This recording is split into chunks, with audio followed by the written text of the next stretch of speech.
Morning. Welcome to the Campfire chat, and I cannot smell a campfire, so it's a campfireless chat, and I'm very, very excited to be your host and welcome you to the province of Saskatchewan, the host of the 2020 CAGP National Conference until we pivoted.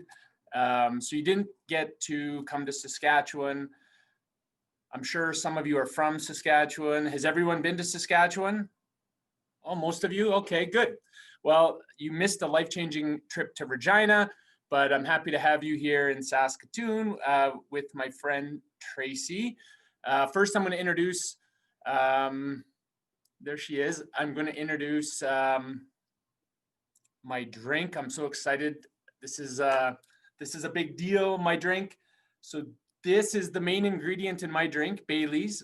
My mom, she never let anyone have her Bailey's. She had a scarcity mindset and she just didn't share it. So we were afraid if anyone touched her Bailey's. But my friend's mom, she had an abundance mindset when it came to her Bailey's. And I remember the first time I was there, my friend said, "Would you like some Bailey's?" And I said, "Sure."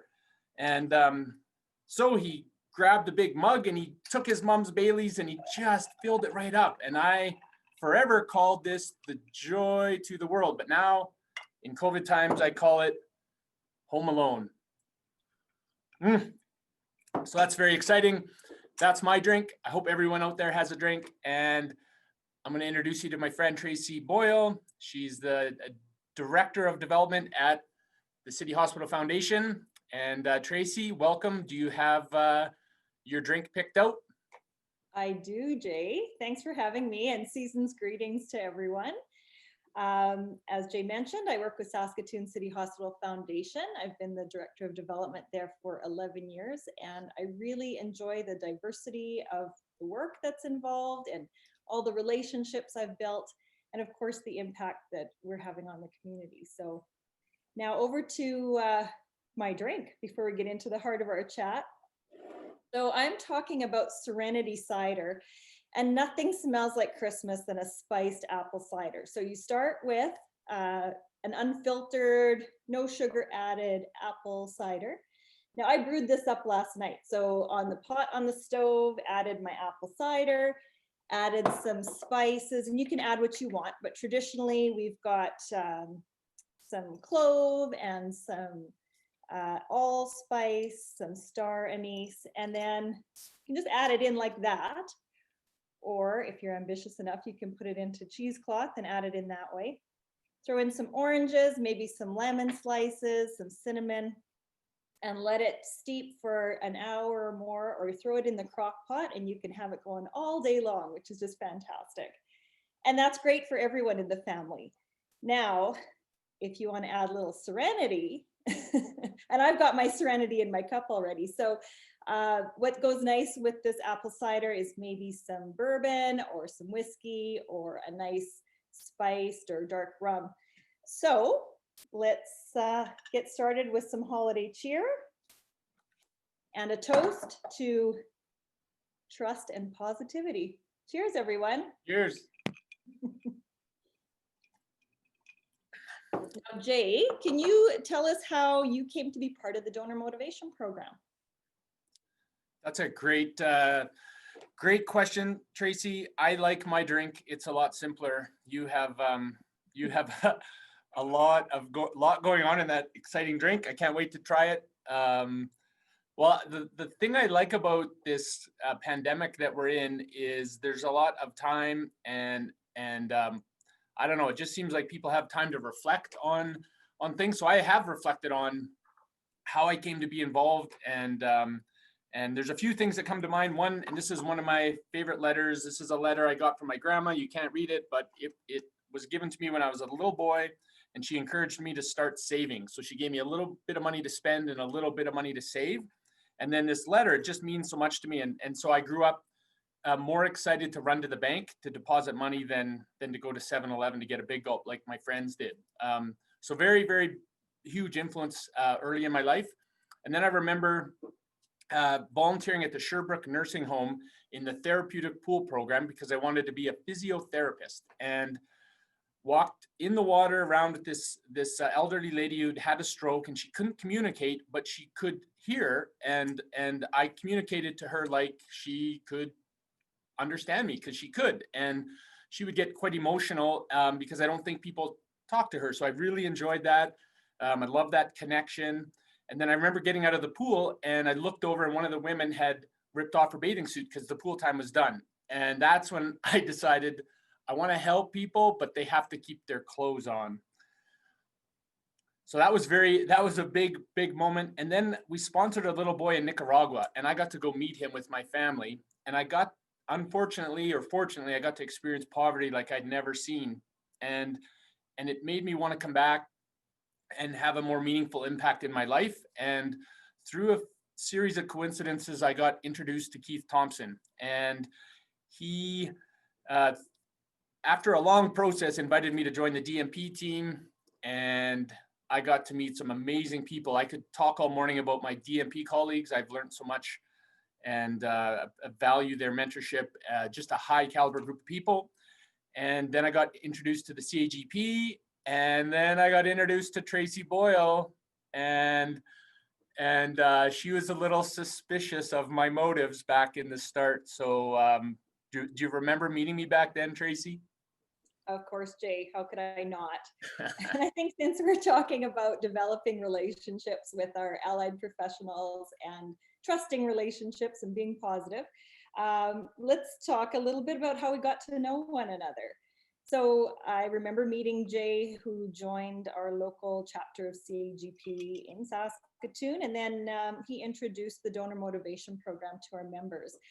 And maybe from past experience, a little bit of preconceived notions, I was a bit skeptical about why this investment advisor wanted access to our donors. So I did challenge Jay, and he welcomed that. He welcomed the opportunity for discussion and being open and honest and answering my questions. So I think through the coffee meetings that we had and spending time getting to know one another, we both developed a mutual trust and respect centered around being donor centric and understanding that we really did have our donor interest in mind. So Jay, what's your perspective on developing trust with colleagues?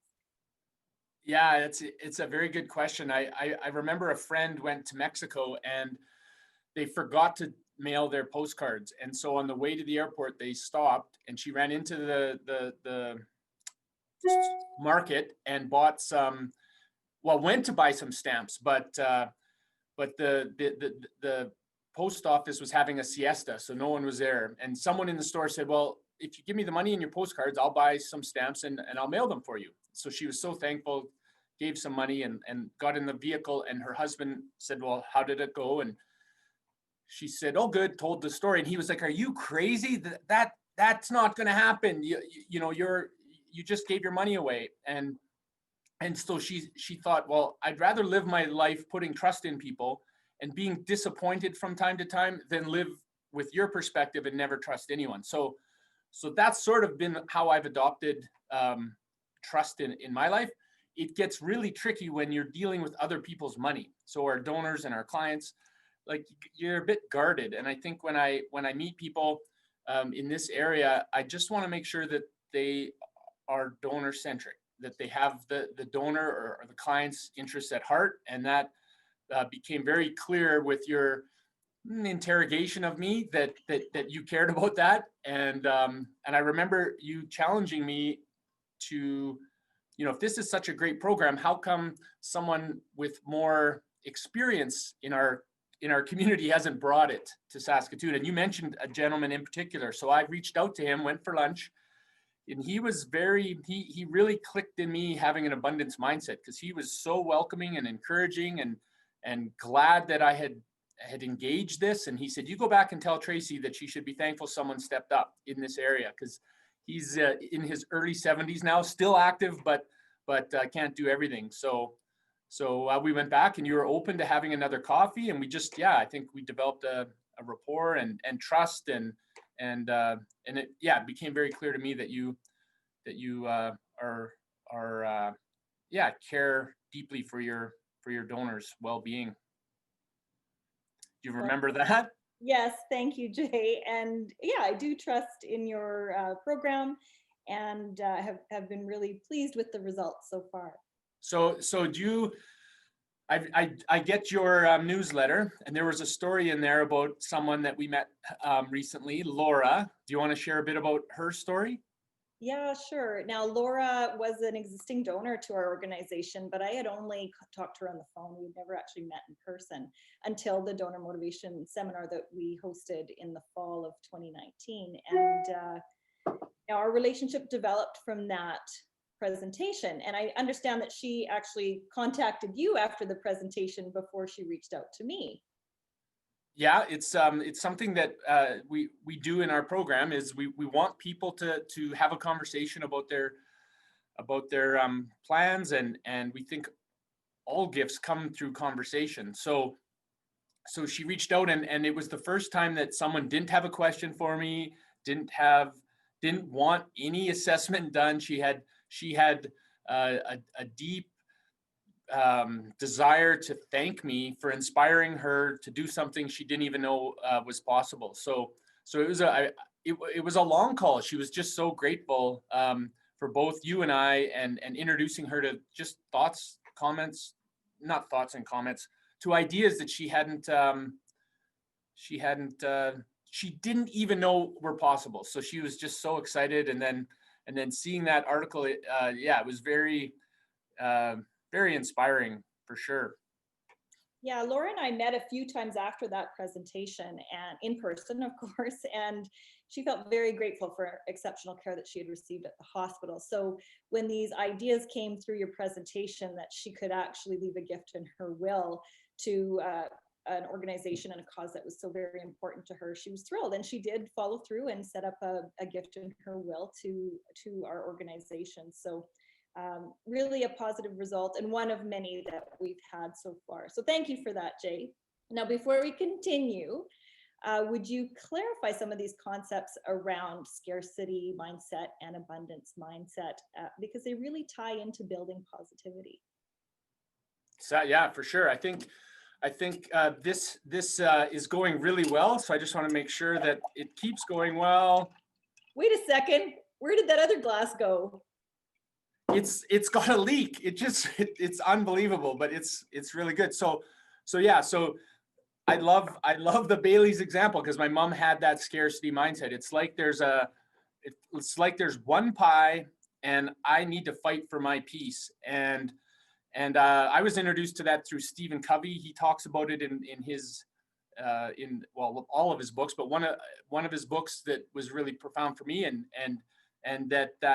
that pie is limited, so you have to really fight for your piece. And I remember when my kids were young, I'd give them dessert, and I'd make one of my daughters cut the piece of pie in half, or whatever the dessert was, and the other one got to pick. And I swear I should have put them on scales, because to the milligram they were identical. It was fascinating what we can do. So I find people with that mindset are kind of like a win-lose. Like it's a competition, and Adam Grant wrote a book called Give and Take, and if you haven't read that book, I highly recommend it, especially in this space. It's just so helpful in understanding the differences between these types of mindsets. And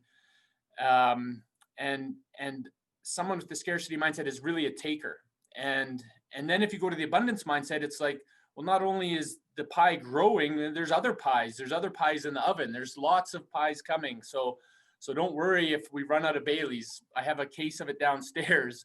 So we got lots. And that's sort of from an inner belief that, I'm okay, and I can celebrate others, I can share with others, and it's a win-win. And I think those mindsets are really good. And Adam Grant's book, he actually tests it out and says it's the right approach long term. You will win with that approach over being a taker and fighting for your piece of the pie. So I love all these theories.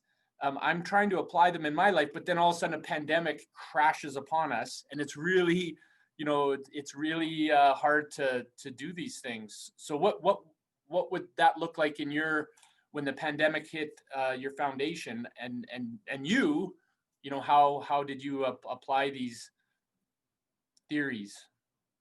Well, to be quite honest, Jay, at the onset of the pandemic in late March and early April, where here in Saskatchewan things were being shut down, it was really difficult to focus on being positive. And quite honestly, we at our organization chose, although we moved ahead with our annual projects and our planned campaigns, we actually put a stop to all of our strategic plans, our new strategic plans for the year. So, and of course that included events. We just couldn't host the events. So, but just like many organizations, we got organized and we turned our focus to stewardship. So with people just like Laura, our donor that we were talking about earlier, just like Laura in mind, we started doing some donor phone visits and thank you calls and updates. And the focus was on gratitude and getting a bit more personal. So, people had a lot of time on their hands and they welcomed the conversation, and the calls weren't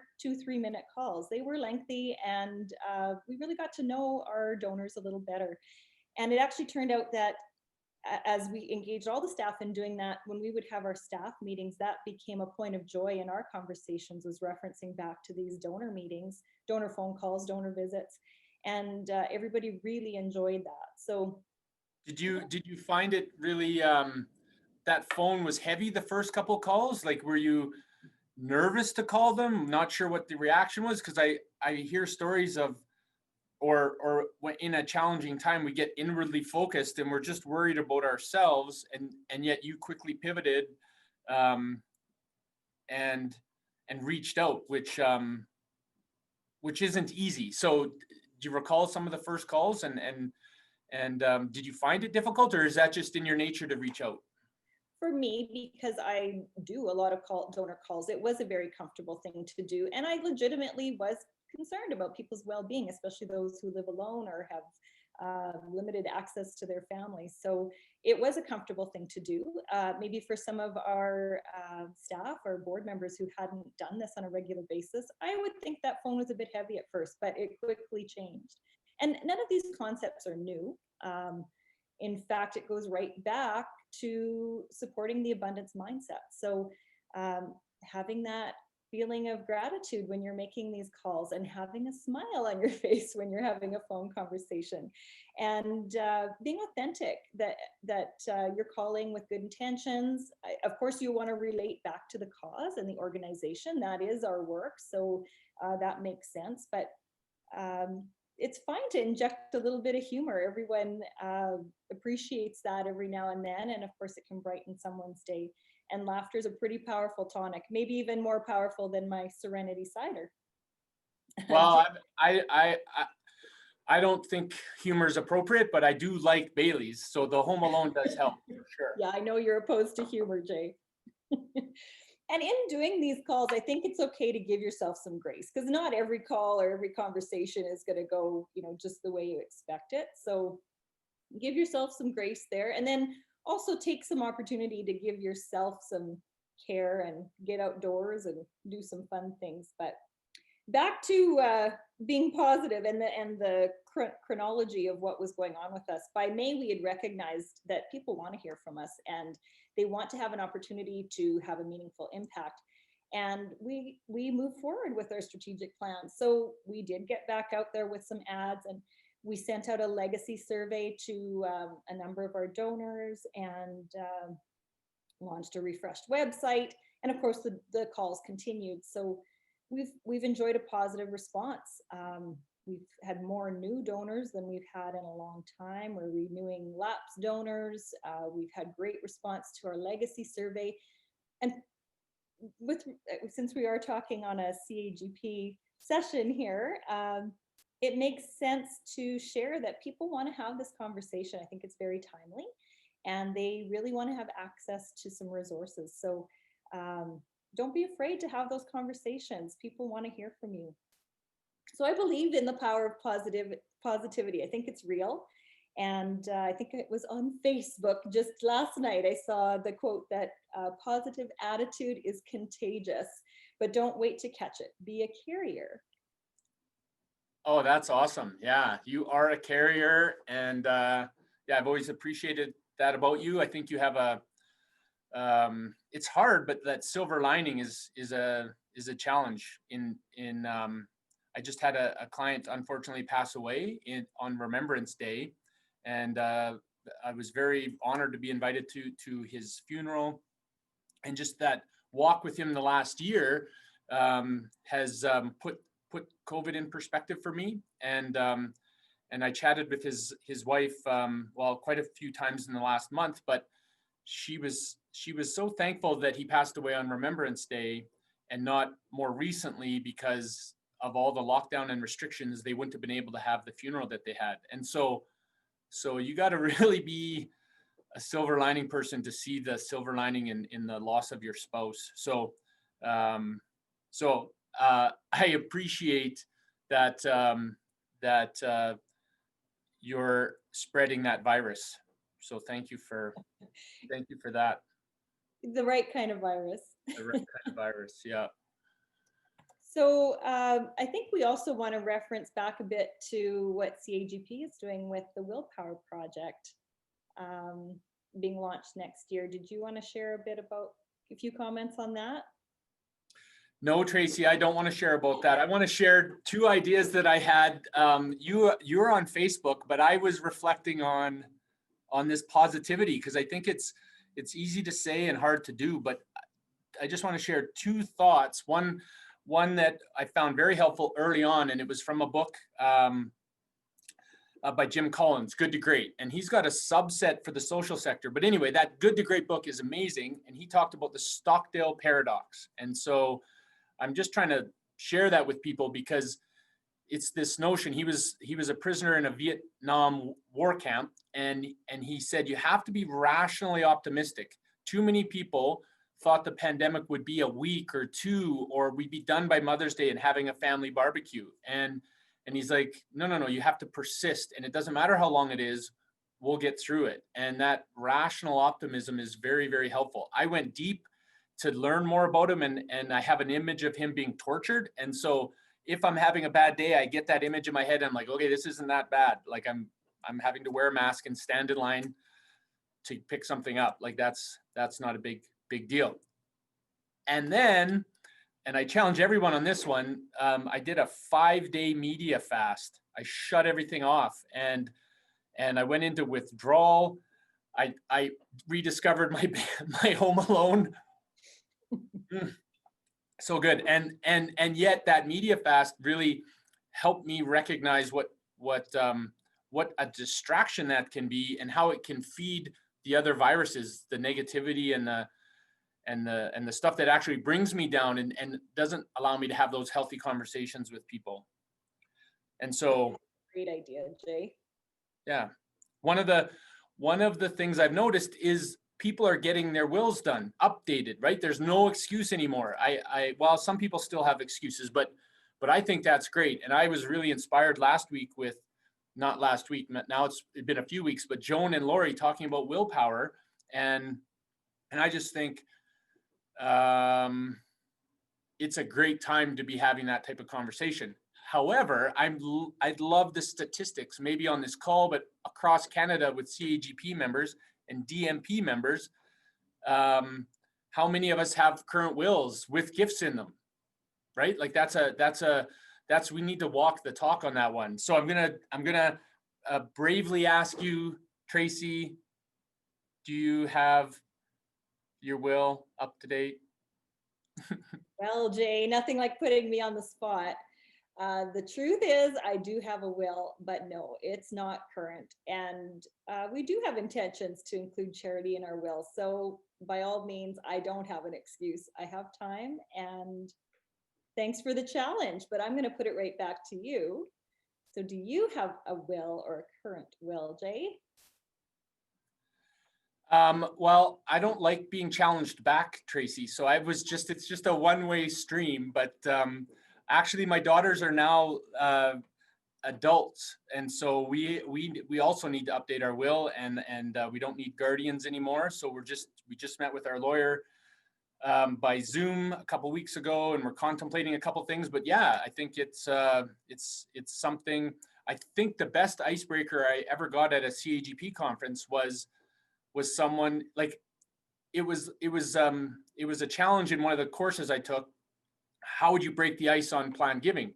And it was like watching an awkward speed dating course. All these seasoned professionals, it's like, well, and it's awkward. It's an awkward conversation. And this one gentleman said, I recently updated my will, and I went through this process, and I discovered so many things about gifts in will, and it just naturally led to a conversation. So I just think we all need to just up the stakes there, and update our wills, or get our wills, and then consider gifts in our will, so we can talk authentically about that with our donors. So that's my challenge. Okay, we're wrapping up. I really love this time of year. I love the movie It's a Wonderful Life. Have you seen that one, Tracy? I have. Christmas favorite. Christmas favorite. I love George Bailey, seeing the impact that the impactlessness of him not being in his community. And I just think about the collective work of CAGP members, my DMP colleagues across Canada, and I think of those two groups coming together, and I'd love to watch a movie with that collective impact and without, because I think it would be very powerful, and such a, we're trying to have, it's sometimes a thankless job, but we're trying to have a meaningful impact. And I just really, I think it's important to thank everyone for that. And what? Oh my God! Jay, what's going on? It's snowing. Jay, why are you drinking those Home I told you that's enough last year. You're on my naughty list. Oh. What are you doing? Wake up. Jay, what's going on? Oh, Tracy. What are you doing there? Santa, so good to see you. Oh, so good to be seen. You never know with this COVID thing going around. What are we on here? Welcome. You're meeting with people across Canada, donor motivation program. Some of my favorite people. I think I see Ruth and Keith. And this Jay guy, I don't know why you're talking to him. My gosh. There's Paul. Hi, Paul. This is the CAGP. Oh, I love the CAGP. What's it? I'm so glad you know about us. Are we on the nice list? Once you get your will done, you'll be on the nice list. There's so many organizations, but CAGP is one of my favorite. What's it stand for again? Christmas Angels Growing Philanthropy. I love it. I love it. So nice to see you. Hi, Brad. Oh, there's Candace. Such a good group, all you people. Joan and Lori. Let me say thank you to Tracy and Jay and everyone on this call. I love CAGP, DMP. You're having a big impact. Have a great year. Merry Christmas to all. Goodbye.